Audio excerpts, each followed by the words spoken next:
Hope Channel, changing lives.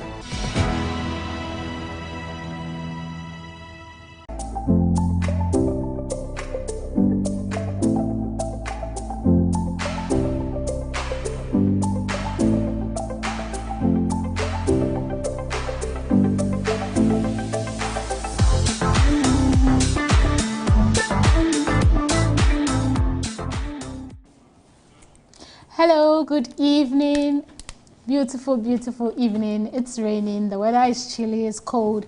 Those of us stuck in traffic, I hope we get home safe. And those of us already at home watching us live on Hope TV, I hope you're ready for an exciting show. Even when you're in traffic, you can be listening, or no, you can't be watching us on Facebook or YouTube, but you can listen just so you are safe on the road. Remember, we are still in the month of October. This is the last week. I think we have just Thursday and Friday, and October will be over. So we are still getting our breasts checked for breast cancer awareness. So make sure you visit any hospital, and I'm sure it will be free of charge. Early detection saves life. My name is Evie. It's Real Talk on Hope TV, a candid show, real conversations by real people. You sent us your story to our WhatsApp number or email address, and today we are here to discuss it. So today's story is one that I don't know if I can relate. Maybe just we've all had strict parents. I don't know if you've had very lenient, comfortable parents, but some of us, my father is a military man, so you can imagine the strictness. So today we'll be talking about a young lady who is obviously facing parents who have different opinions when it comes to parenting styles. And I have amazing guests in the studio with me, joining me in the studio, and also virtually, we will be having an amazing conversation. So I'll introduce my guests to you, but I'll tell you again that you can watch us on Facebook and YouTube, and you can leave your comments under the comment section so I can read them during the discussion. So I'll go straight and introduce my guests to you. I have with me in the studio Michael Lodro. Michael, how are you doing? I'm fine. How are you able to get in here so early? Because I know there was traffic and everything, and the rains, and Accra, when it rains more, then it means that. Well, I had to set off early, so yeah. Thank you for making it. And thank you too. And your week has been good? Of course. Yeah. Not bad, Hey, the way I say your why Pede came for you early. Well, let's say so. The next guest is a beautiful lady. Her name that I'm going to take my time to mention her name. So she is Gladys Matsuambo Ingo. Did I get it right? Yes, please. I did? Yes. Welcome to the show. Where are you from? Because when I saw the name, I was thinking, is she even Ghanaian? Are you Ghanaian? Yes, I am Ghanaian. Really? Yeah. From which of our now 16 regions? I'm from Chara. That's at Kintampo South. Oh. Yeah. Okay. How are you doing? By God's grace, I'm good. I love your name. I think your name is a Thank very you. beautiful one. Thank How has your week been? It has been great, Okay. but a bit stressful. A bit stressful, eh? I cry and living. Has Pede come for you? Not yet. Not yet. Still expecting. Same as me. I'm expecting giddy. So I have two amazing guests joining me. For the past 2 weeks, we've been recording over 20,000 cases a day. Wow. Yeah, so COVID is real. So let's take care of ourselves. Yeah. COVID is real. Let's take care of ourselves. And the next guest is Hannah Ewu ACM. Please, if you can hear me, say hi to myself and my guest. She is joining us all the way from the USA, Maryland. Hello, Hannah. Hello, good evening. Good evening. How are you doing? I'm doing well. How about yourself? I'm fine, thank you. How is Maryland? How is COVID treating you guys? Are you guys able to move freely, or you are still under lockdown? We're not under 100% lockdown. We can move around, but you have to wear your mask, and you still have to do the 6 feet social distancing. And actually, our numbers are going sky high. The U.S. is recording over 75,000 new cases per day. Yes, 75,000 cases per day. My hospital is seeing the numbers rise, and it's actually very disturbing. And I know why, because there's so much presidential campaigning going on, and of course, our leadership is not being a good role model. And so people are taking this lightly. And that's why the numbers are going up. Right. But you are in healthcare, if I'm not mistaken. I mean, are you practicing? Are you a frontliner? Is it as scary as we are seeing it on our news? Yes, I'm a frontliner, but I don't do bedside nursing, but I teach the nurses who do bedside nursing. I'm a nurse educator. So I work in the hospital. So I have units where the COVID patients are taken care of. So I have to teach the nurses how to properly take care of them so they can be safe and not contract the disease themselves. So it's challenging and it is real. I can only imagine. But thank you for making the time and joining us on Real Talk today. I am very grateful to have all of you, those in the studio and those joining me virtually. I mentioned today's story has to do with some bit of parenting style. You know, the Bible says we should obey our parents in the Lord, for it is right. In fact, it is one of the verses that comes with a promise of living long if you obey your parents. But it goes further to say that parents should not provoke their children as well. I want you to take a look at our story. Then I would ask, when is it ever okay for you to disobey your parents? My name is Evie. We'll be right back after the break. Do not go anywhere. This is Real.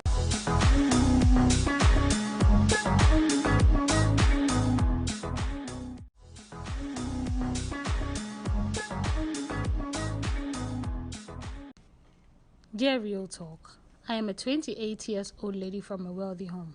My parents are amazing and I do not lack anything. But they are very strict and need their permission for everything I do. In fact, every decision I take must be approved by my parents, especially my dad, before I can go ahead with it. This is making it difficult for me to make friends, especially of the opposite sex, not to talk of dating. The last time I dated was 2 years ago, and it was such a horrible experience. My parents prevented me from going anywhere with him, and they were not welcoming when he comes to see me at home. I had to be sneaking around just to meet him at my gate. And even that one, the cameras caught us. Eventually, he broke up with me. I can't even be on the phone for more than 5 minutes without my dad asking me to cut the call. I am worried with this behavior. No man will marry me. In fact, they have planned my entire marriage with their ideas and preferences without my consent, saying I'll only have a traditional marriage. Meanwhile, I don't even have a man. Am I going to live like that for the rest of my life? Is that how they'll keep interfering in my marital home? How do I live a grown independent life without disrespecting their wishes? Please help me.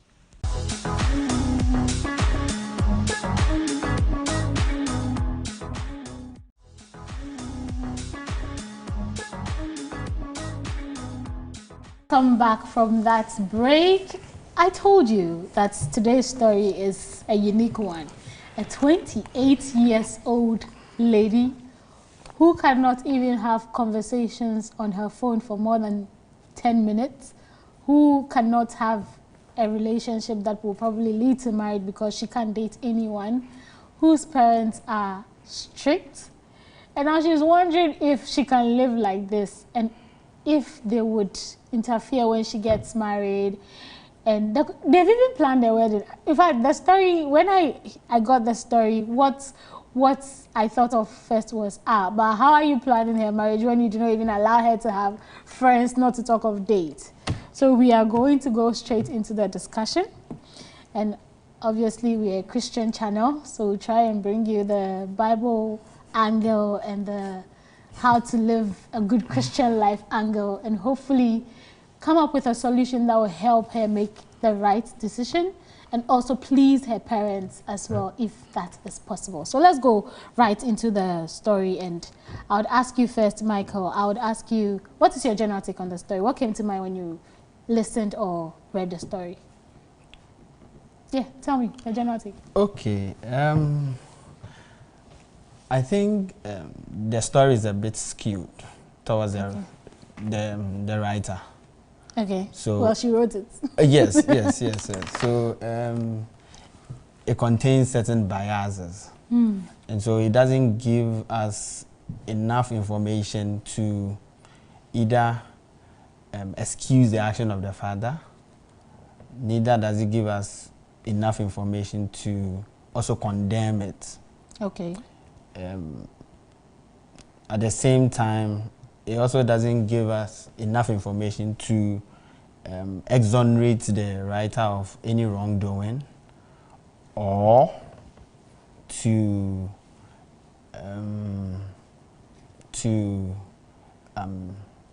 be at her side. Okay. And so it's basically skewed towards her side rather than both of them, Okay. as a dad and then the parents and then the writer. Okay. And so I feel most of or some of the responses or solutions will be based on assumption. Right.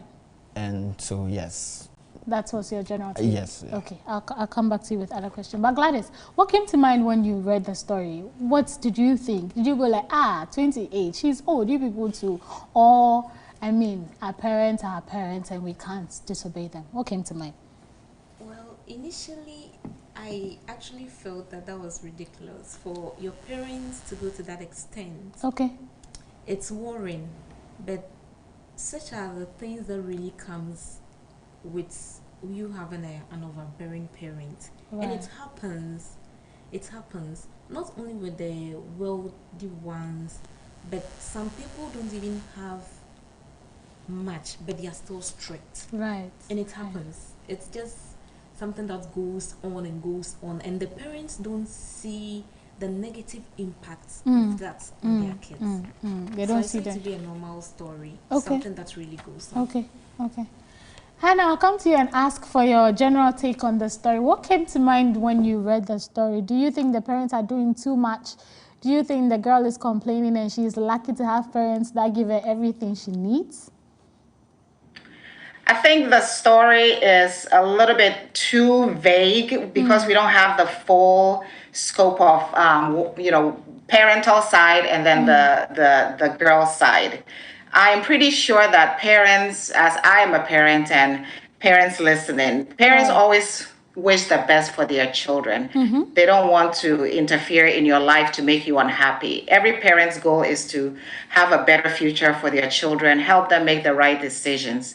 So I'm sure the parents mean well, but there might be ways that parents can do a better job to make their intentions not seem so forceful, or I would say like we're forcing you to make this decision. However, we should always help them to make the right decision by supporting them spiritually. Right. As we dig into the story, maybe we'll have a little bit more details on what actually happened and how best we can help this person. Okay, exactly. Thank you. Elder, if you can share your general take on the story. And then with you, I would further ask, what do you make of the parenting style? Is it something you would consider normal, or you would think is overbearing, or you would think, well, it's their child, and if they decide to train her or raise her up this way, that is their sole prerogative? What is your take on that?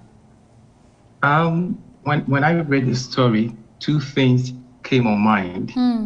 And one is parents that have not performed their role very well as good parents. Okay. The Bible wants us to train up our children in a good way, in the way of the Lord. So I can see parents who are disappointed parents because they've not executed their roles very well as parents. And two, I see a daughter who has not also exhibited enough evidence to her parents that she is responsible enough to take critical decisions for herself. So these are the two things I saw from the story. Okay. And I was asking, what do you make of their parenting style? Do you think it's overbearing? Do you think it's normal? What is your take on that? Not at all. It is not normal. Okay. This looks weird, because the Bible says train up a child, so you have to train, you have to tool the person, you have to equip your child. Yeah, so there should be a time where you allow the children or your child to be independent and take their own decisions, for themselves. Right. So I see this as bad. Yeah. Okay. Hannah, as a mother and a parent, what do you make of this parenting style? Is it one that you would adopt to raise your kids, or you think that, this is too much work for me? Yeah, this is a little bit too extreme. As a parent, you help train your child, like our brother James said, and you let them make their own mistakes, right? That's how they learn. You pray and you guide them. As old as I am, my parents are still very close in my life, and they pray for me. When I have issues, I discuss it with some of the issues I discuss with them. As old as I am a parent, but then I go to my parents when I need them. So we have to also respect the fact that our parents are even in our lives, right? A parent that cares is the one that will go the extreme to do something like this. It might be a little bit too much. Yes, I wouldn't do as the Bible says, is to let the children know what the right things to do. Give them the right principles and parent them as they are young. Because when they grow, you don't have that opportunity to do that. It's too late. So start from the beginning and give them the right principles. And when they grow, like the Bible says, they will not depart from it. And you just keep praying for them and be there and support them. But don't make decisions like this for them. This is a big deal. And the person has to make their own decision about a life partner, not parent. Right. Yes. Right. Thank you. Gladys, you're a young woman, and I'm thinking you would want to settle down one day with your own family. And in this case where you have parents that you get to have just 5 minutes to talk on the phone, whoever you were dating some 2 years ago could not even come to the home because they were very unwelcoming, and you had no opportunity of going out to have fun with them. If you put yourself in this girl's situation, like, is there anything like the parents should have a limit? Like, are they going too far? Or is something that, well, they're taking care of me. Like she said, they're amazing. They're amazing. They give her everything she needs. They're taking care of me. I'm living in their home. So their home, their rules. Looking at this lady, put yourself in her shoes. What do you think is happening here? What I think is the parents are going too far. Okay. They are going too far. Because even though she's their daughter, at that age, 28, she's not supposed to be, in a way, controlled to limit herself. Okay. Even though they're supposed to help her make certain decisions, if she goes wrong, then they correct her. But as they limiting her, how she talks, who she sees, at that age, it's too abnormal. And if I am in her shoes, I'll be depressed. Okay. Yes, it can lead to depression. Yeah. A lot of young girls out there are depressed because of all this. Their parents are just controlling them. Yeah. They don't know what to do. Yeah. At the end of the day, you hear a young lady just committed suicide. Right. And you'll be thinking, oh, they are wealthy. What happened? What went on? Like, what went wrong? She lacks nothing. But underground, the parents are being controlling. And she can't bear it anymore. So if it is too much of a limit, the child just goes wayward. The child can just commit suicide. The child can be depressed, or anything at all that comes off will just happen to her. Right. Michael, do you agree, or you think the parents are doing their best for their child? They gave birth to her, and so she's living in their home. Yeah. And so there are rules. If she can't live by it, I mean, what choice does she have? Okay, so I think we have to look at it both ways. Yeah. Like I said right from the beginning, I find the story a bit skewed towards the lady. And so I'm asking myself, what will warrant such action from a father? Okay. A father who will want to see the daughter happy, who wants the best for the daughter. What will warrant him to go that extent of even wanting to know who she is talking to? And how many minutes? Yes.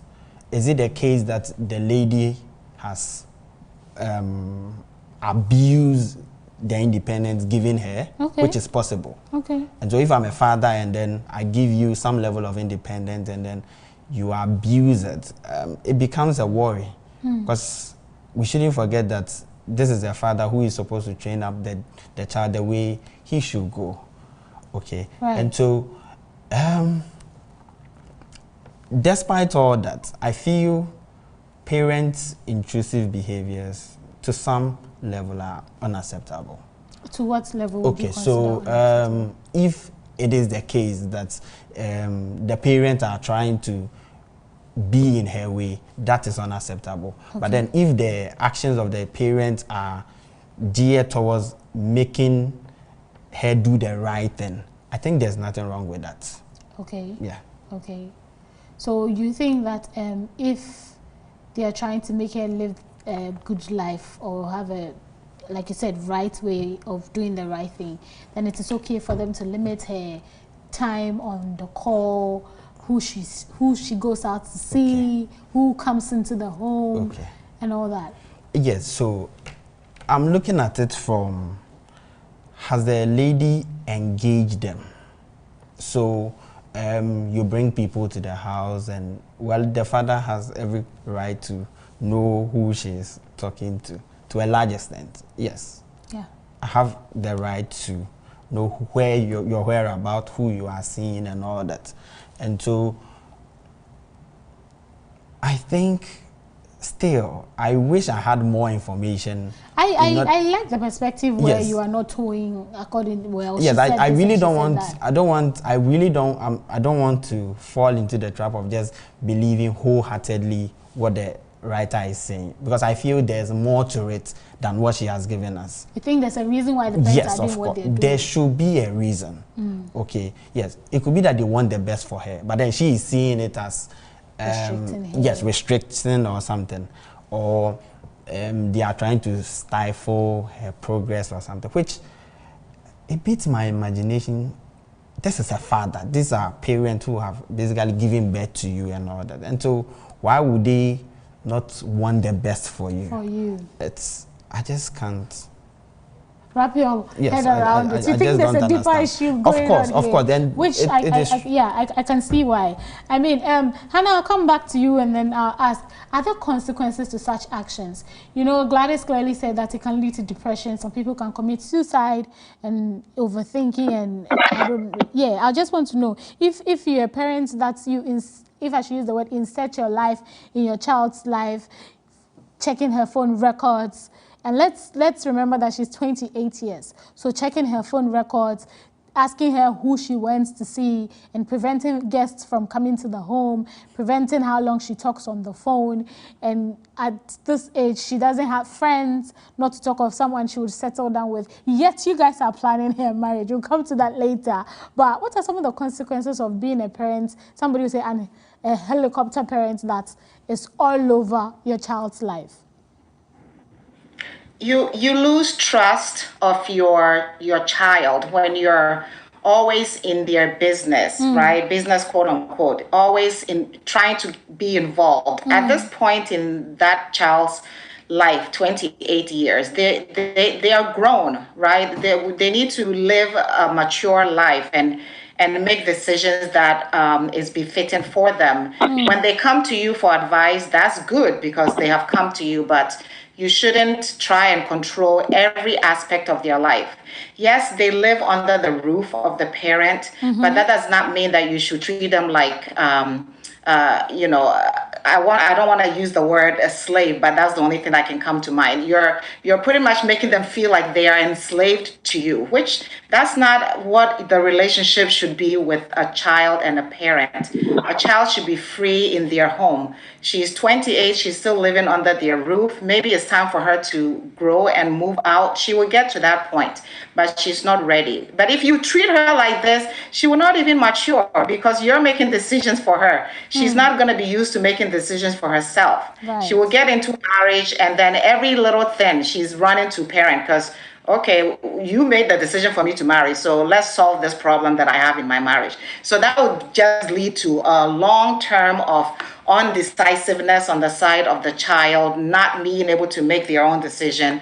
You will lose trust in your child. They may even start to hate you at some point, especially when you make decisions for them that at some point, I want to quote Ellen J. White, Messages to Young People, page 460. When it comes to marriage, she advises that if the couple prays twice a day, and they are making decision for marriage, they should multiply that number by 2.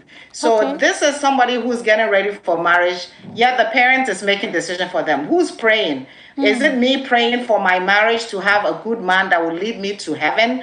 Or you are making decision because the man is rich, because, or they come from a good home, because, you know, we like them because they're family friend? No, we've got it wrong. We have to let them pray so that God will lead them to the right partner for themselves, because the marriage is between that girl and the future husband, not the parent. And so there has to be a limit, and we don't want to lose that trust and end up having our children hate us for forcing them to make decisions that made them unhappy. Right. Thank you so much for that take. I'll come to you, Elder, and then I'll ask. When Hannah was talking, she mentioned she could leave home and be independent.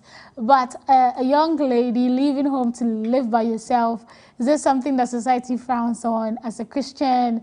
I mean, you're not married. Is it, what's it called, an opportunity for disaster where you would entertain certain kind of lifestyle? And again, I'll ask you some of the consequences of being an overbearing parent.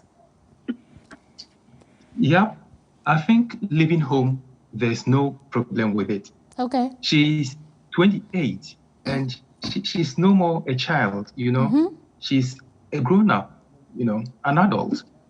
She should be able to take decisions for herself, you know. So living home is an option, of course, but that doesn't mean she should rebel, you know, against the parents. And as you mentioned earlier on, from your introduction, you were asking, so what times should we disobey our parents? Right. And I would prefer using disagreement to disobedience, you know. So there should be at times we can disagree, you know, on issues, you know, based on what perspective we look at situations. Yeah, I see these parents as loving because the lady in her letter expressed that I have amazing parents. Yes. You know, but there's something lacking, which we don't know. Despite that, we could still go ahead and discuss this issue because it's not just happening to that lady, this lady in question. It is something that happens in our society that we must find solution to it. I think as parents, yes, we have a role, we have a responsibility, you know, to take good care of our children. Right. That is when they are children, you know, when they are toddlers. There must be phases, you know, of monitoring, you know, phases of all these activities that goes on at home. So children must be given some level of independence, you know, as they grow. And this should be done gradually, you know, so they can transition from one phase to the other. But over here, I see these parents perhaps have not executed their responsibilities very well as parents. You know, so they've spoon-fed this lady from day 1 up to age 28, and therefore she's not capable of taking decisions for herself. And this is the main problem over here. The parents perhaps don't trust her because she always relies on them for advice. Yes, advice is good. We need to seek counsel from old and experienced people, but we should be able to take decisions on ourselves, you know, by ourselves. Yeah. So this lady, I think is having a big problem. What if she loses the parents today? What happens in the near future? The parents should perhaps ask themselves this question. When we are no more, what happens to our girl? Yeah. So we have to equip the girl to take decisions for herself in the future. And we should not just spoon feed her every day, just wanting her to come to us for advice at all times. It should be advice, you know, which means you could even reject. So I would say the parents have not perhaps executed their roles well. This is my position. Yeah. Because if you're a good parent, you should be able to equip your daughter well so that when she goes out, even late at night, you'll be confident that for the training we've given to this lady, she could stand, you know, on her feet. Yeah. The principle that we have in this home. Yeah, yeah. I totally agree with what you have said and what all my panelists have said so far. We'd have to go for a break. When we come back, we'll look at how she can go about letting her parents know that she is not happy with the lifestyle at home without disrespecting their wishes. We can also look at how she can address the issue, because they are planning a marriage and there's no man. And we'll find out how she can ask her parents if maybe there's a man they have there for her that she doesn't know. Maybe they found a man for her. That's why they are planning a marriage. We'll be right back. This is Real Talk. Watch us live on Facebook and YouTube, and leave your comments under the comment section. I'll make sure I read them as the discussion goes on. We'll be right back. Don't go anywhere.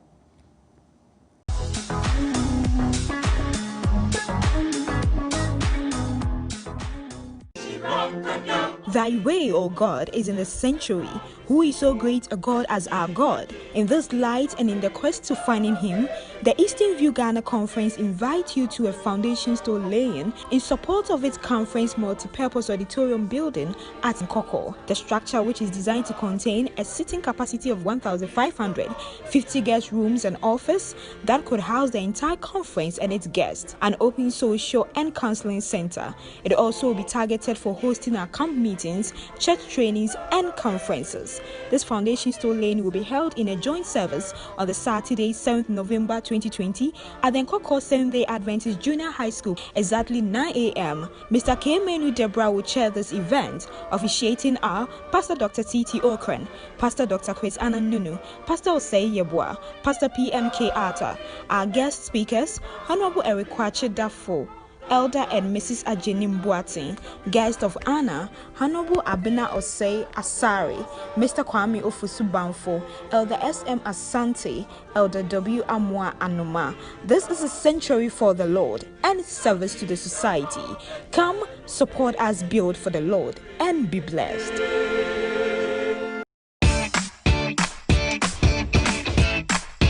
Hello, my dear family, my friend, my big brothers and my sisters. Today is another day on Family Life. School is an extension of the home.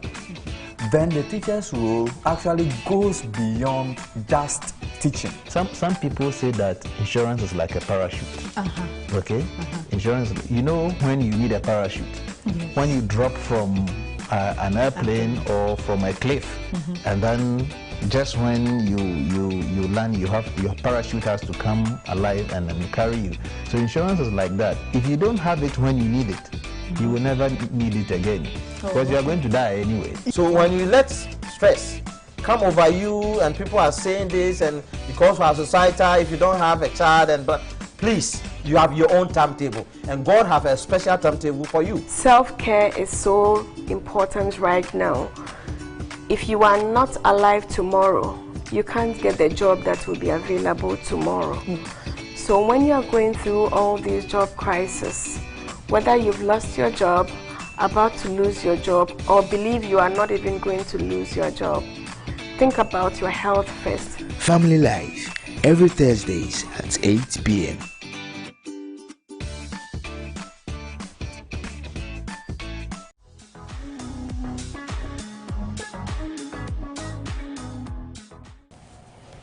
Welcome back from that break. We are still here at Hope TV Real Talk, and we are still discussing the story of our young lady. She's 28 years.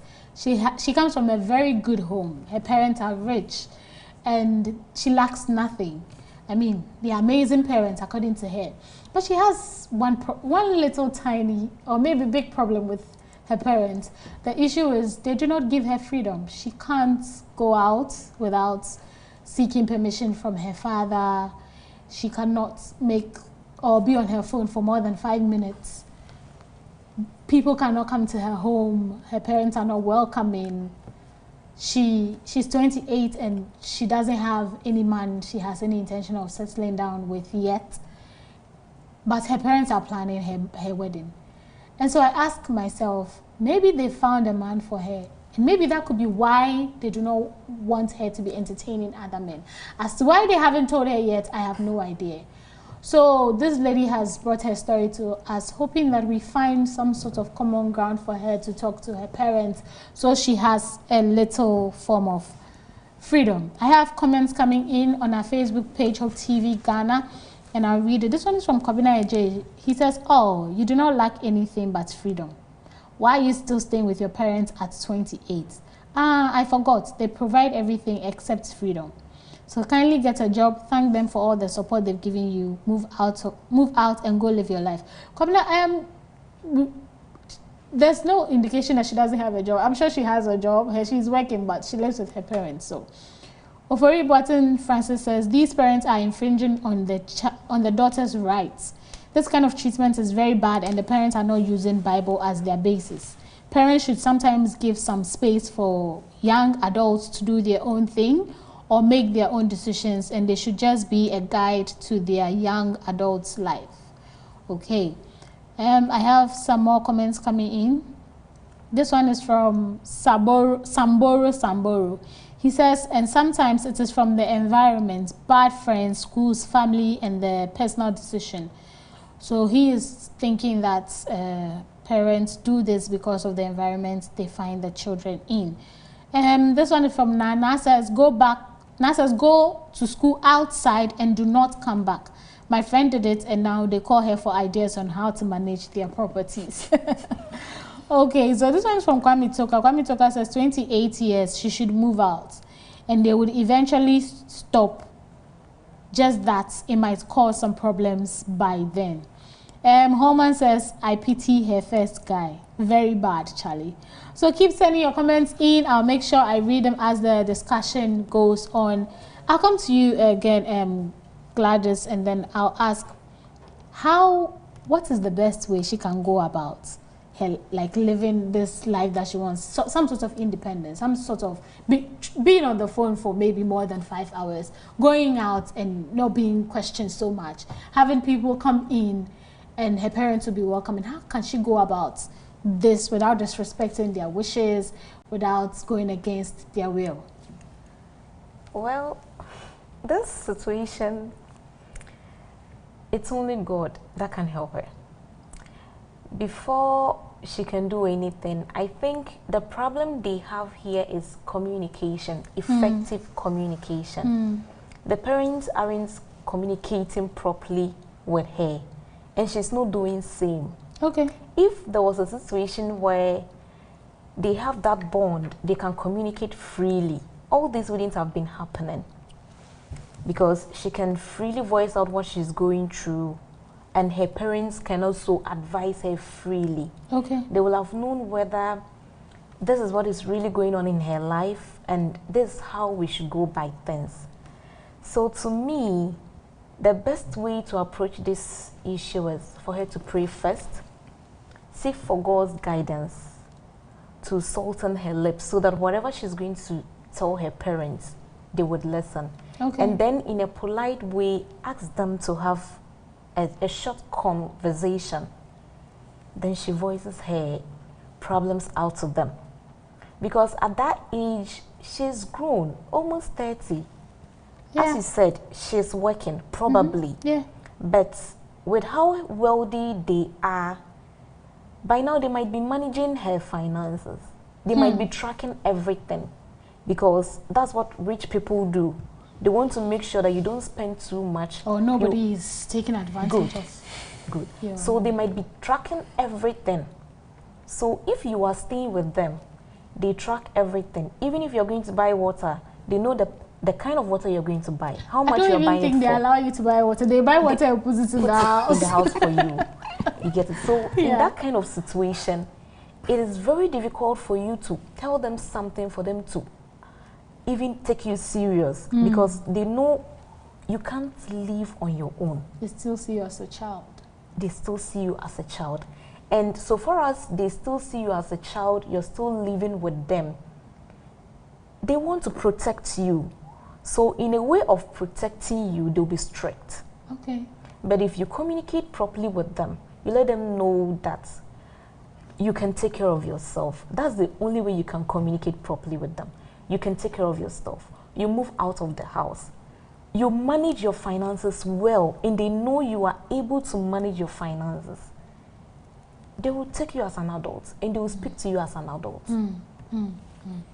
Michael, Do you agree or you disagree? Well, I don't depart so much from what she said. Okay. I think, yeah, when it comes to communication, well, she can look at it. But then, I am looking at it from a different angle. Okay, so this lady, like Elder earlier said that the lady mentioned that her parents are amazing. Okay, so yes, something like indecision. Okay. And all that. If that is the issue, I think then she has a responsibility. Okay. So maturity doesn't come in a vacuum. Maturity comes with responsibility. You want freedom. Freedom also comes with responsibility, some level of responsibility. Right. If that is the issue, then I think she has a responsibility to prove to her parents that, okay, I can do this, I can do that. If she has been indecisive, she has not proven capable of making the right decision, then the onus is on her to now prove to her parents that I can make the right decision, and then make sure her decisions are very convincing. Because if I'm putting myself in the position of the father, and then I have someone that is incapable of making a decision. Like, how then do I? And the person hasn't proven to me that I am capable of being on my own. I'm capable of being responsible for my decisions and all that. How do you allow? There's something that she's not doing right. Okay, if it has to do with she has to engage them. Okay, so look, someone will say she should bring in people and all that. Well, I don't believe in that. Okay. Yes, I believe in she taking up the responsibility to engage them. Look, there's a way you can talk to an adult, your father, your mother, and then they become sober. Yeah. Yes.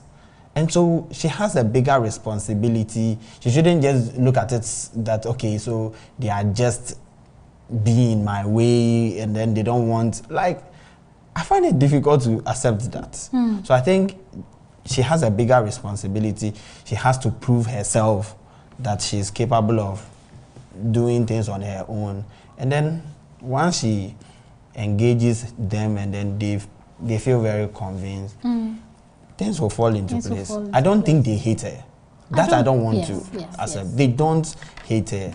Okay, so she has to do more, and then I believe things will work out. Okay, Michael believes she should do her part and things will work out. Hannah, I'll come to you again and then I'll ask, there's this thing on my mind. Do you think the parents have a man for her? Is that why they are keeping her from entertaining other men and also refusing to be welcoming to other people that come to the home?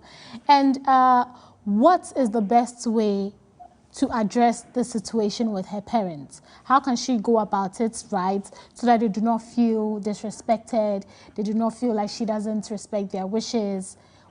And the first question, if you think maybe there's some arbitrary man be somewhere that they're waiting for him to land, and then because they've planned the wedding, they even said it is going to be just traditional, and I wonder, but you finish your own, you've had your wedding, let someone plan it. Who takes away the shine of a bride?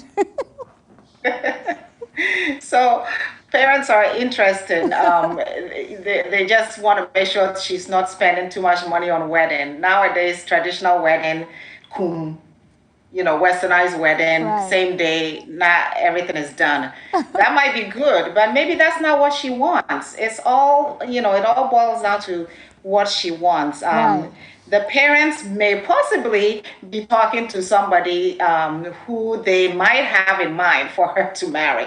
From the look of the story, if you're already planning a wedding without my knowing, then maybe you have something that I don't know.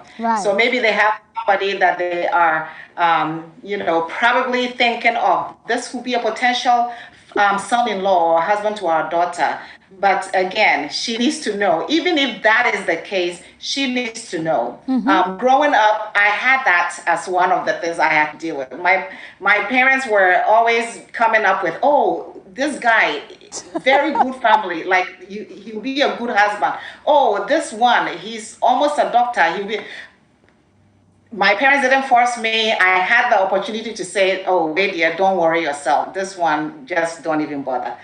Maybe this is a potential, but then none of them even worked. And then I ended up, finding my own husband in a very interesting way. So parents mean well.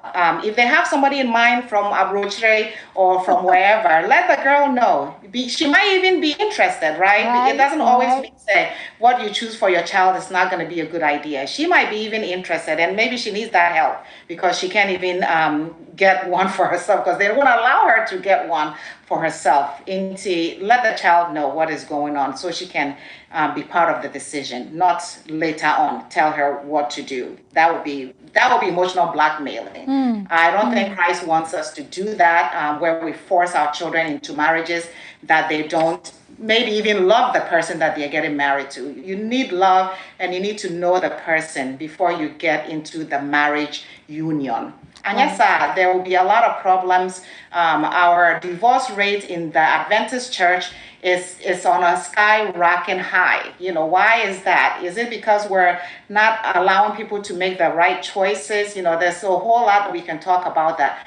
People might be married to the wrong person, right? There's no love. There's no love in the marriage. So they will start to think about other things to do, or they were not given the opportunity to learn about this person that they married. So they didn't know that, oh, this person has this bad habit, or, they're abusive, or, they are not honest, et cetera, et cetera. They have to be able to know who they are going to marry before they say I do before God and man as witnesses. So parents should allow the child to make that decision. How she can go about to talk to her parents about the fact that she's not happy with what is going on.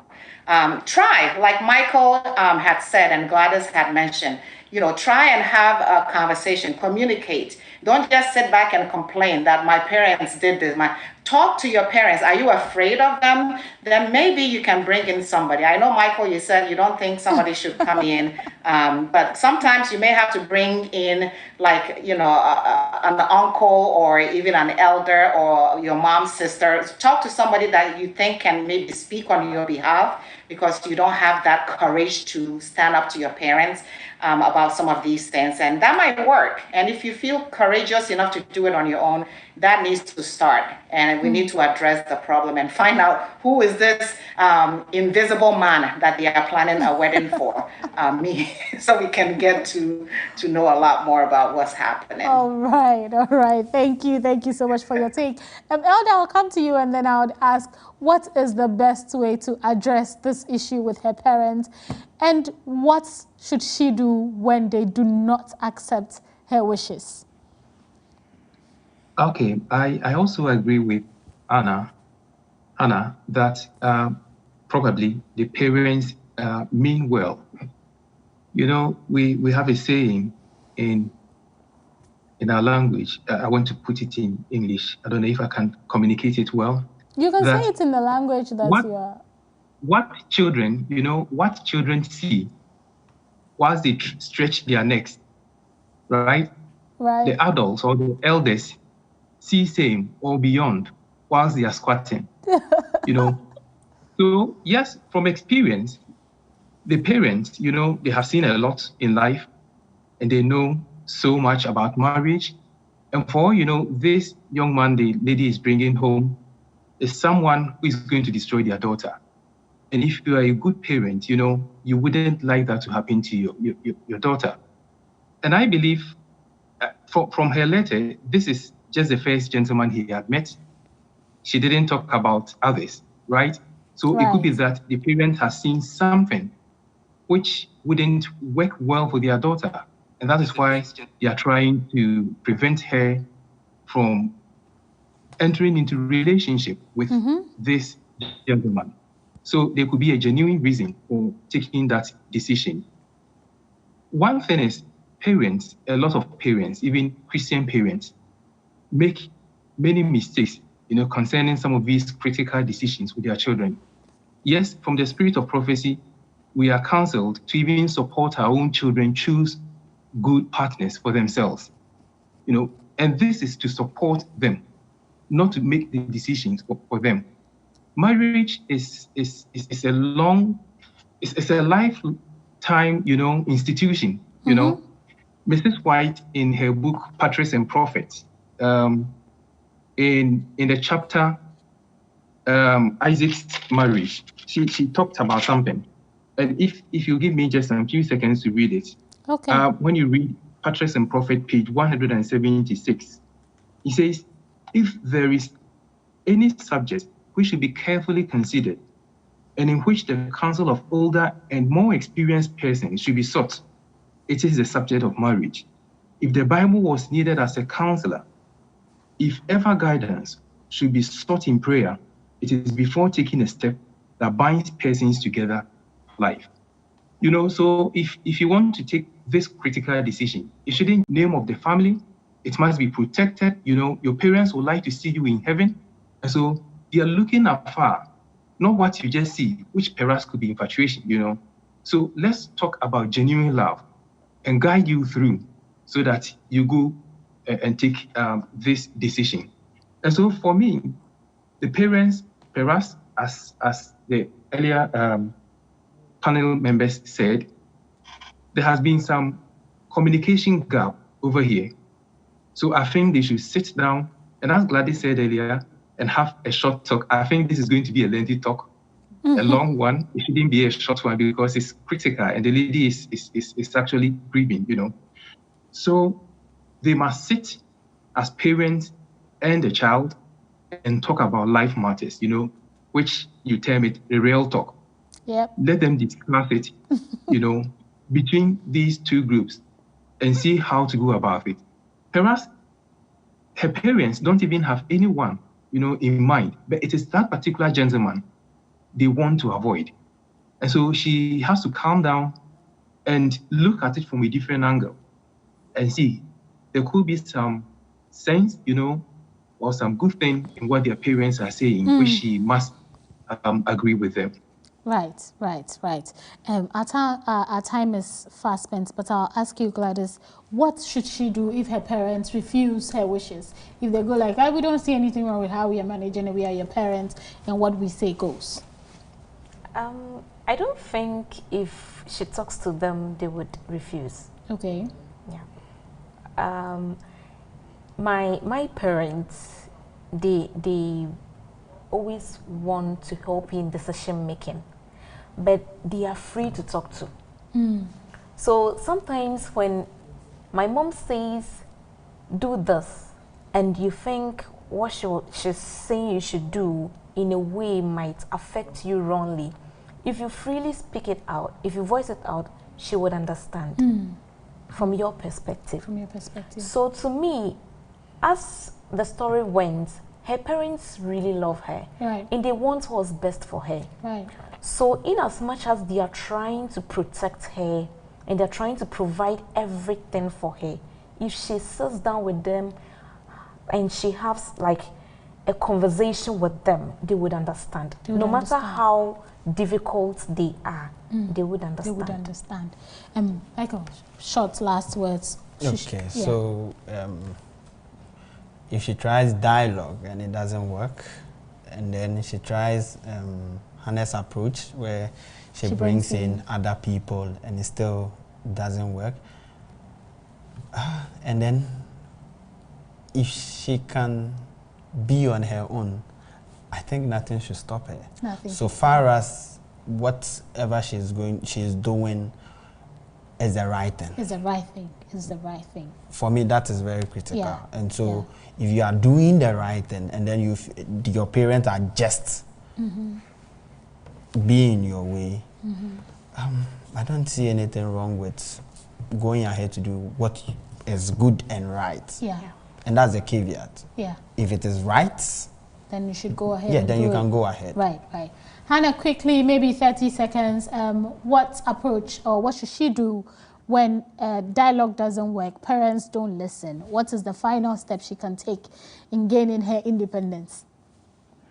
The final word would be, try and be at their plans, but you too need to expose yourself so that you can start making decisions on your own and pray about it for peace to prevail between you and your parents. Eventually, they will come along. They're not going to disown you because you did this or you did that. It's going to be okay. Pray about it, and you will have your parents back, and you still have your life. It is going to be okay, as Hannah said. Yeah. I would like to take some few comments before we go. This one is from Sathina. Sathina says, if they continue with this parenting style, their daughter can give them a shock of their lives when she gets a little freedom. Please give her some space to do her own thing. 5 minutes to call your friend, dear Eyasemo. Anita Eje says, I think the parents should support the girl, guide and also pray for her to be successful in her journey of life.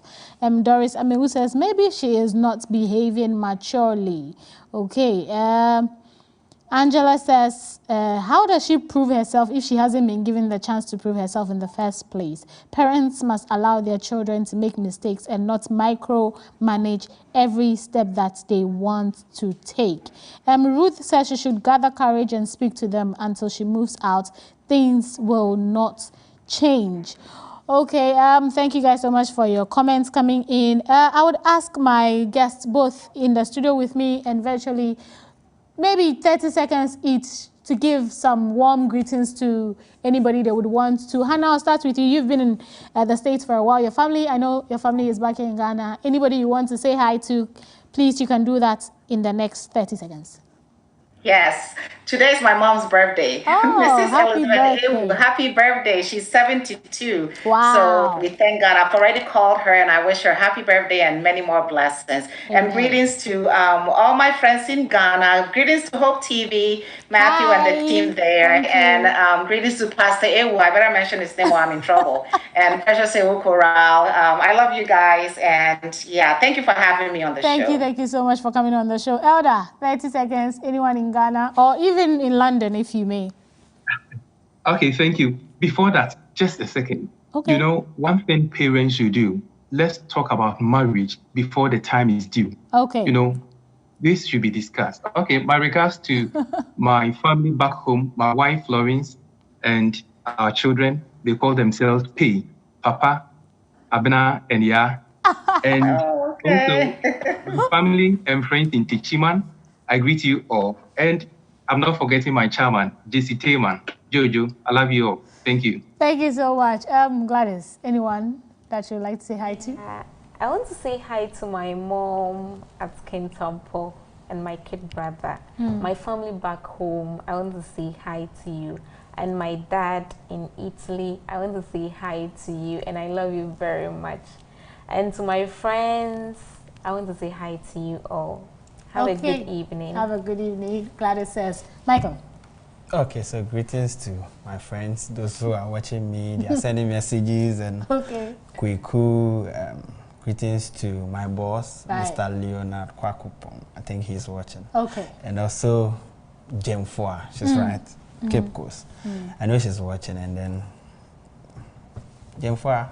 Okay, Jemfoa, whoever you are, you seem to be very special to Michael. Thank you for watching the show. I would like to say hi to my beautiful mother who is watching right now. I'll say hi to you and I'll say hi to my sister Caroline, all my family, my father, my brother, my sisters, my niece and nephew Selassie, everybody. I say hi to you guys back at home.